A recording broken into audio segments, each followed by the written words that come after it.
honestly, most of the emotional work was done by my thought preparation because of the mindset I developed that I talked about in modules 2 and 4. I was pretty naturally peaceful and not feeling anxiety or fear. Anytime my peace was threatened, I would say my birth affirmation or prayer to help me restore it. Leading up to the birth, I was extra worried about pushing because for me that's like the most uncomfortable, stressful part of birth. So I was especially looking for birth stories with quick or easy pushing parts to help me stay peaceful about thinking about pushing.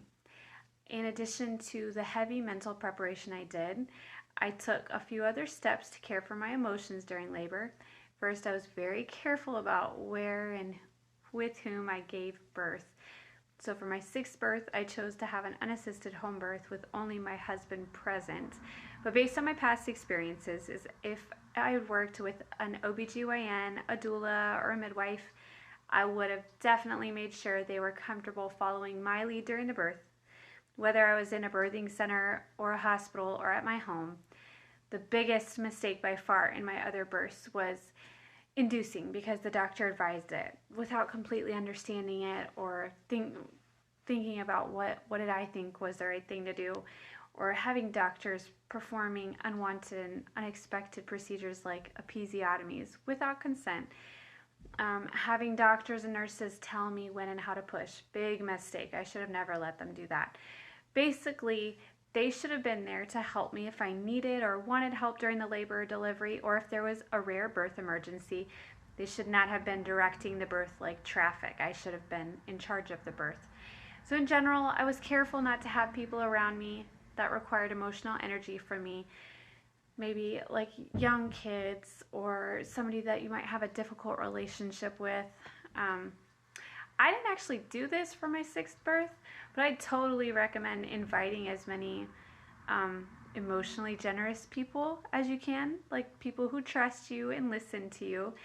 Emotionally generous people are worth their weight in gold during labor.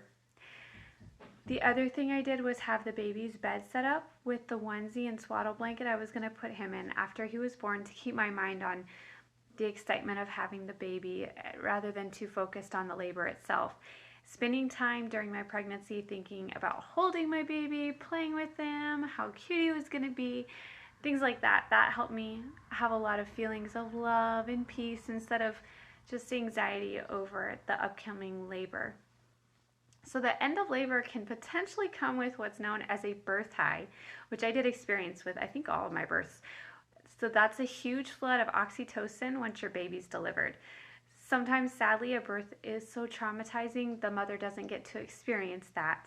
But I'm hoping the information in this video will really increase your odds of having a peaceful birth and a birth high at the end. It's not your fault if you don't experience it. There's actually a lot of opportunities in your baby's first year to experience the positive effects of oxytocin even if you don't get the birth high. So to recap, to prepare emotionally, if you prepare well mentally, your emotions will be naturally peaceful. Have providers and people around you who are going to take care of you and listen to you in both the physical and emotional sense.